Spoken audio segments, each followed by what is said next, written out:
Welcome to Our Weird World. I'm your host, John Henson, and this week we are returning to the paranormal and talking some more about aliens. I know we had like 2 episodes of it back in October talking about it, but you know, like, here's the thing. It would be stereotypical of me with my autism to be very rigid and say like, no, we're only doing paranormal topics in October. But no, I'm being very flexible, and I am, you know, throwing caution to the wind there, I guess. I don't know, man. I just, it's how it came out. Honestly, like, there wasn't a whole lot of thought put into it. I was like, what kind of topic am I going to do for episode number 149? Hey, I've got a bunch of stories still left to talk about aliens. Let's do that. And so that's what I did.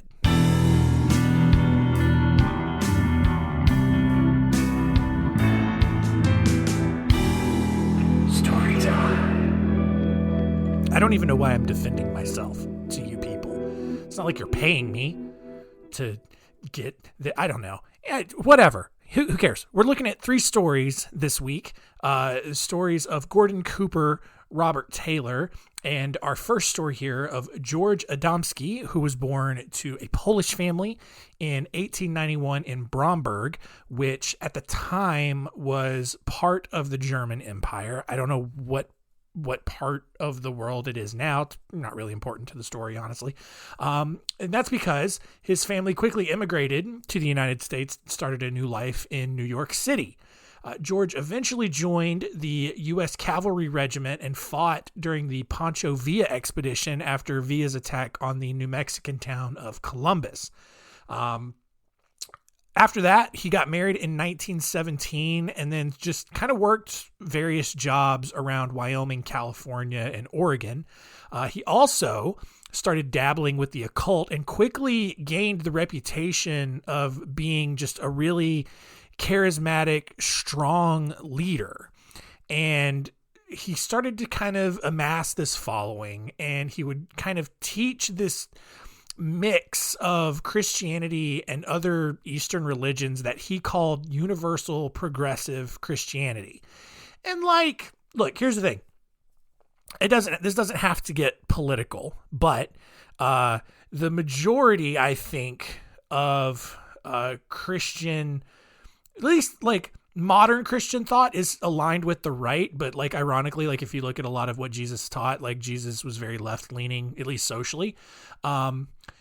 So like when you put terms like progressive in front of Christianity, then you automatically know that it's going to have some non-traditional elements to it.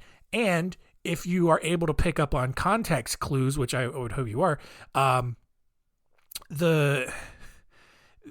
you would know that the non-traditional things that Adamski was trying to include in his Christianity had to do with aliens. So in the 1930s, George began the Royal Order of Tibet and was actually given a religious license from the U.S. government. And this license granted him the freedom to make wine for religious purposes, which during Prohibition allowed him to make a fortune selling his religious wine because he would just sell it to anyone who wanted it. When Prohibition ended, though, he needed to figure out something else to do in order to make money, since everyone now was making their own wine, which was probably better than his. So he and his wife moved to a ranch near Palomar Mountain in Southern California, where they continued to study religion. He continued to kind of mold his universal progressive Christianity platform. And they also started a farm. And on this farm, George built an observatory where he would just give these long-winded, just mind-numbingly complex philosophical lectures to this small group of followers that he had on a regular basis.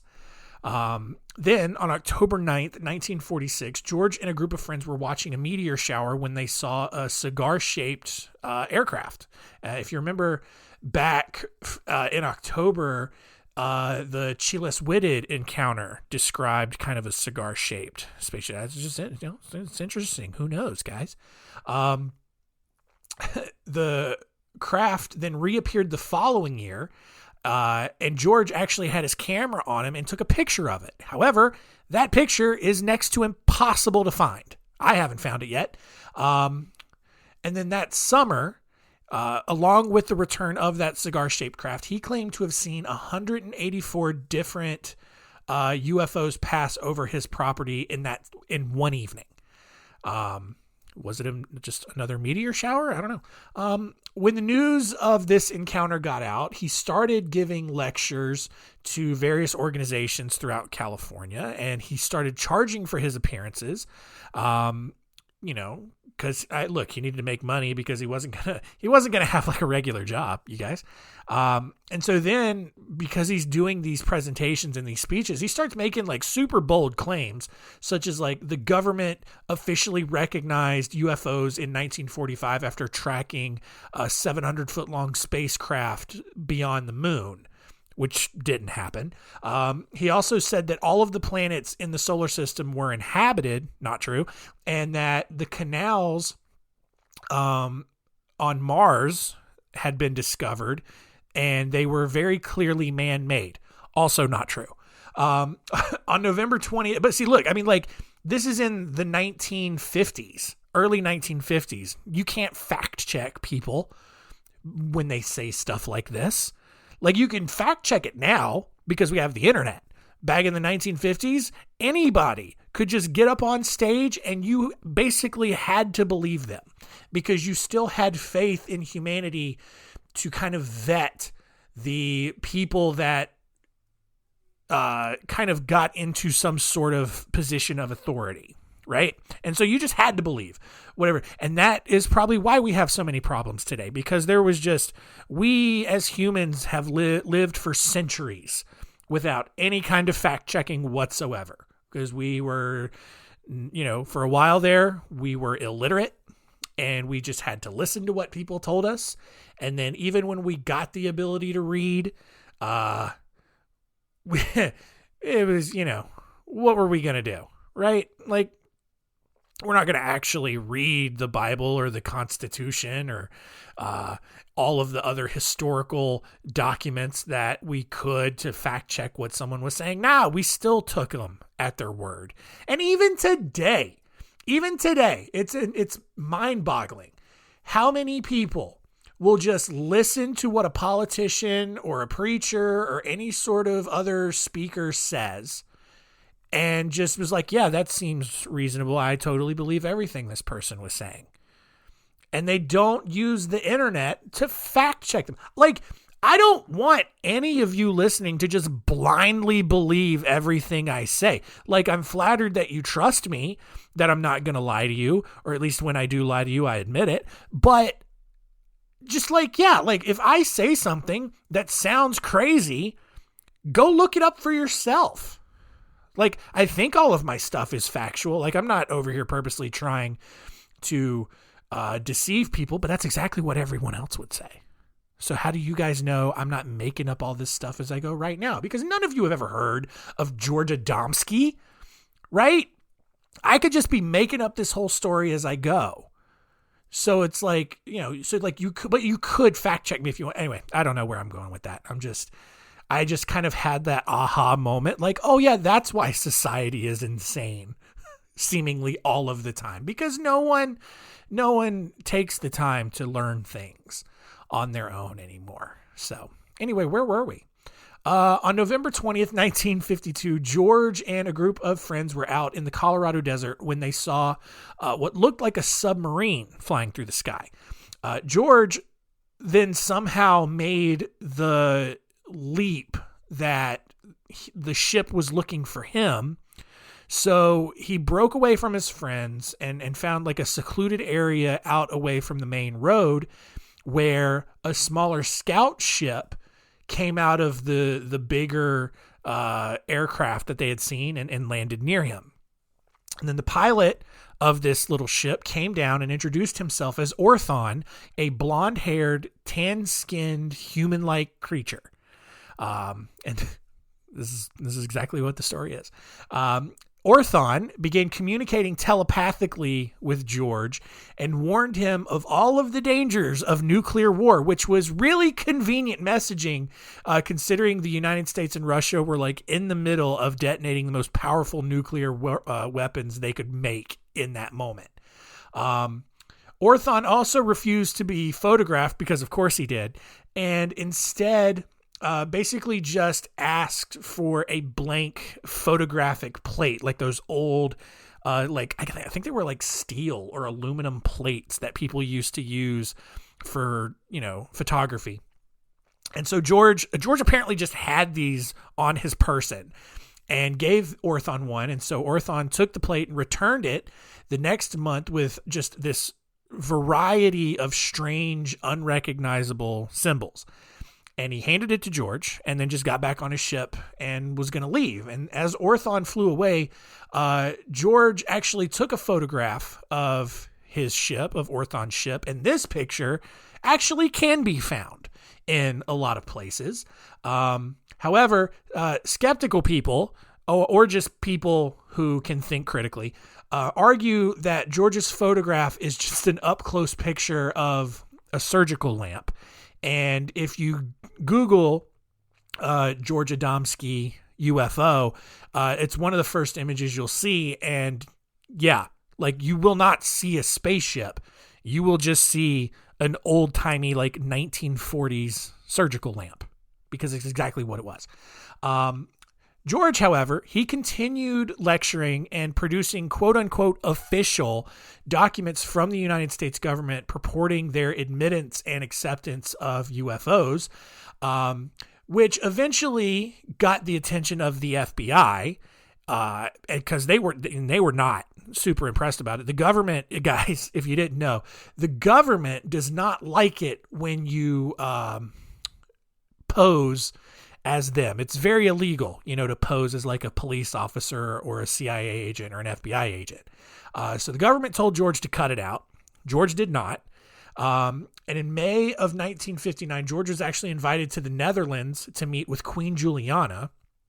Despite several requests from the Dutch courts and cabinets to cancel that meeting, Queen Juliana actually went through with it. And according to the Dutch Aeronautical Association president who was present for this meeting, Juliana was just bought in completely to George's story. 3 years later, in 1962, George revealed that he would be attending an interplanetary conference being held on Saturn. Yeah, sure. The next year, he claimed that he, at Orthon's request and at the request of other extraterrestrials, needed to hold a private meeting, he did hold a private meeting with Pope John the 13th, and had actually received a golden medal of honor from the Pope. People, of course, like at this point, like people were like, no way, dude, like that definitely did not happen. Especially because the Pope actually came out and was just like, hey, I did not give this guy a medal of gold that you think he did. I don't know why all popes sound Italian, because they're not. Like, I think the Pope right now is a guy from Argentina. And so, of course, he's not going to talk like that. But I don't know. Pope is living in Vatican City inside of Rome. I'm going to do it. Where are we? Skeptics also examined the medal because of, like, George was just like George has spent over a decade at this point just fooling all kinds of stupid people who believe every single thing they say. So he's getting more and more bold with it. And so he's like, he presents this medal and was like, hey, Pope John the 13th gave this to me because I had a meeting with him, because that's what Orthon and a group of other aliens told me to do. And skeptics and authorities actually took the medal from George and examined it, and discovered that it was nothing more than like a commemorative coin that George had gotten from like this gift shop in Milan. However, for the next few years, George continued to lecture and speak. By now, the there was this whole circuit of people who had claimed to be abducted by aliens, and they were all kind of talking to each other, doing their own presentations. And after giving a lecture in Maryland in 1965, George suffered a heart attack and died. And George was actually buried in Arlington National Cemetery. I think because he did like serve some military time. And I think someone explained this to me, like when you serve in the military, like you can choose whether or not you want to be buried at Arlington if you end up dying in combat or whatever, something like that. Well, apparently George did, and he, checked that box. And so that's where George's grave is. Our next story here is of Gordon Cooper, who was just the manliest of all men, right? He was an engineer. He was a test pilot. He was the youngest astronaut to participate in the United States' first manned space program, Project Mercury. He piloted the longest space flight up until that point in 1963, in which he spent 34 hours orbiting Earth a total of 22 times. And because all of that was just like super easy for him, like he had no problem with this whatsoever, he then flew as the command pilot of Gemini 5, which was an 8-day mission that sent Cooper around the Earth 120 times and proved to NASA that people could survive a trip to the moon and back. But before all of that happened, right, Cooper claimed that he had an encounter with an alien spaceship.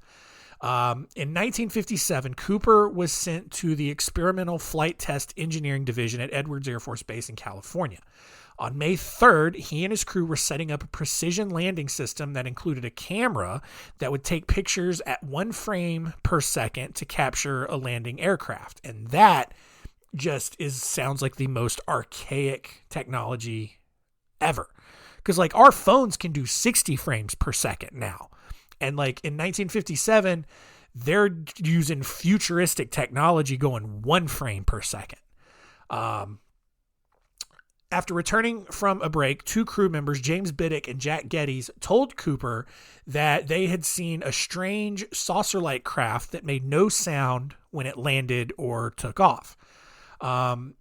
Cooper, like, he's a super logical guy. He's a super handsome guy. He's also a nice guy. And so he took these guys seriously, mostly because like their entire job dealt with new experimental aircraft designed by the government. So like if it was a top secret government project, they would have known about it. But this is something that these guys said that they had never seen before. Biddick and Geddes told Cooper that this saucer appeared above them and then landed about 50 yards away by extending 3 legs down to the ground. But as the 2 went out to investigate and they got closer, the saucer quickly took off and disappeared. Both men actually produced a film reel that they claimed contained pictures of the craft, and Cooper sent their report up the chain of command.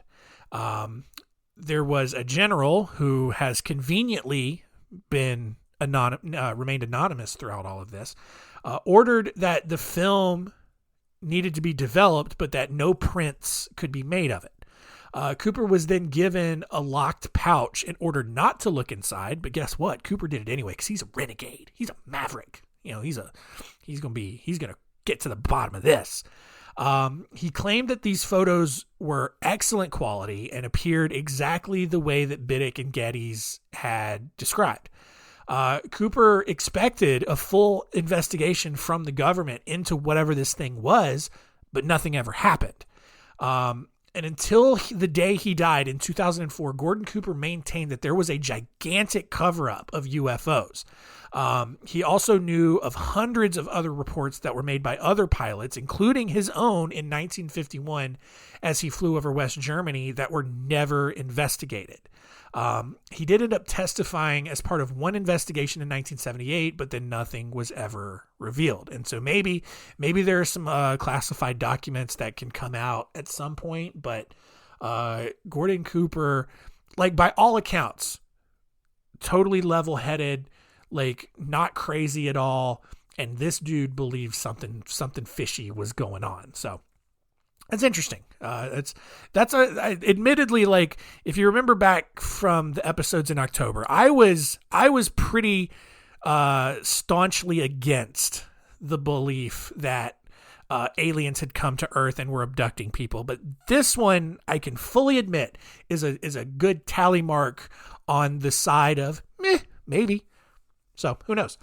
Our final story here is of Robert Taylor, who was riding down a Scottish highway with his dog on November 9th, 1979, when he decided to just pull over and go for a walk along a forest path. As he walked along the trees, Taylor saw a, quote, flying dome, roughly 20 feet long, hovering above the trees in the forest. It was dark. The craft itself was dark, but it had, he could kind of tell with the light that it had like a really rough exterior and a small set of propellers that were keeping it afloat. As he got closer, he was overcome by the smell of burning brakes. If you've ever like been driving down the mountains and you just smell like truckers or just inexperienced drivers who have just been holding the brake and dragging their brake the entire way down, like at that smell. He also saw like these small orbs, like similar to like sea mines, that had grabbed a hold of him and had begun dragging him towards this aircraft. At that point, Taylor panicked and lost consciousness, and then awoke sometime later in a clearing in the forest, just with absolutely nothing around him. He somehow, I guess, knew like where in the forest that he was, because he was able to walk back to his truck, but it wouldn't start. And so he just walked all the way home. When Taylor returned home hours later, he was just completely disheveled, just an absolute mess. His clothes were ripped to shreds. He was covered in mud. His wife called a doctor who just kind of placed some bandages on him, on a few scrapes, and sent him home. Police... he had reported this to police, who went with Taylor back to the site in the forest, and they found ladder-shaped marks where Taylor said the craft had been. And then police kind of just recorded this as like criminal assault, not as an alien abduction, which I don't know, probably didn't have like codes for alien abductions. When Taylor's story kind of started making the rounds, ufologists quickly jumped in and claimed that obviously that Taylor had been abducted. Several alien enthusiasts even actually erected a monument at the site, and many people believe that Taylor had a legitimate encounter. However, skeptics conducted their own investigations at the site and quickly came up with way more logical answers. For starters, there were actually several stacks of PVC pipe in a nearby field, which could have easily accounted for the ladder-shaped markings on the ground that they had found. Even more, Taylor had previously been dealing with meningitis, which could have sparked a random epileptic episode. The epilepsy and the seizure would have caused like a mini stroke, which would have in turn generated that sense of strong odor that he smelled. Also, like hallucinations, because there was a nearby water tower that kind of had the same sort of shape as the dome that he was describing. And so he could have hallucinated and thought that it was an alien ship. The most important detail here, though, is that no one talks about what happened to his dog, right? Because at the beginning of the story, like, he's driving down this highway with his dog. I assumed that the dog got out and started walking with him. And if he did, where'd the dog go? Because the dog isn't mentioned anywhere else in the story. Otherwise, it's like, did he just leave the dog in the car and like a dick just go on a walk without him? That's bad. It's bad owner. But I have no idea what happened to the dog, which is the most important part of that story.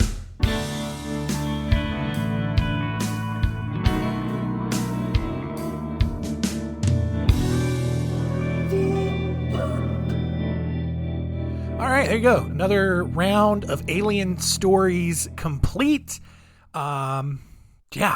Like, I've recorded quite a few episodes, just like batching them together, and my voice is pretty shot. So let's just go ahead and just see what we learned today.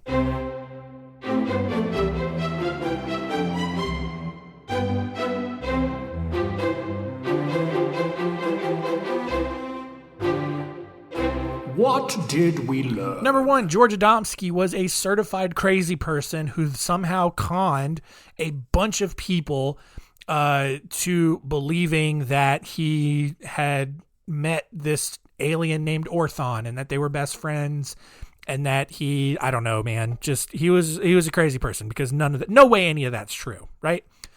Number 2, though, Gordon Cooper, not a crazy person, but still totally believed that he encountered UFOs on multiple occasions and that the government was covering it all up. Number 3, Robert Taylor. Was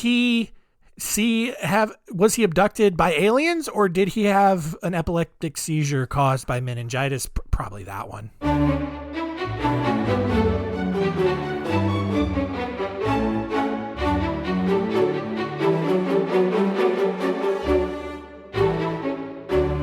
Next week on Our Weird World, it's episode number 150. We are halfway there to 200. It's just, I can't believe it because, I mean, it seems like me getting absolutely plastered for the Yahweh Ben Yahweh episode wasn't that long ago. But I don't know. Time flies when you're having fun, I guess. But next week, we're doing another serial killer sampler, third edition of that. Because look, like this week, it doesn't have to be Serial Killer September to talk about serial killers. It's my show, and I can do what I want. But 3 stories about some various serial killers from history.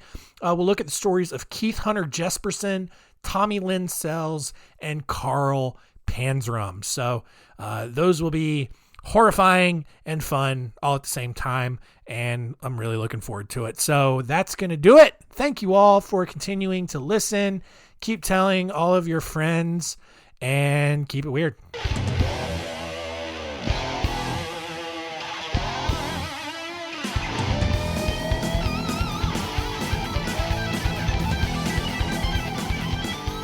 Looking back at me, I see that I never really got it right.